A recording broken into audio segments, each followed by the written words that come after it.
এখন এখানে গেম খেলে না, যখন ঘরে যাব তখন খেলো। আমি এখনই গেমটি খেলবো বাবা। সরি মা, আমি খেলবো না। ওকে ওকে, তোমাকে ক্ষমা করে দিচ্ছি, আজ থেকে বেশি আর গেম খেলবি না, ঠিক আছে? আমি খাবার সময় গেম খেলবো মা।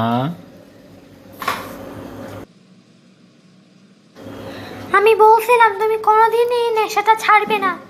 আমি তোমাকে ঘরে যে আচ্ছা মতন পিটাবো, এখন তো আর কিছু করতে পারছি না। আমি আর খেলবো না। ঠিক আছে মা বাবু, আর কেঁদো না, আমি তোমাকে মারবো না ঘরে। এখন চুপচাপ করে থাকো আর মোবাইলটা বন্ধ করে দাও, ঠিক আছে?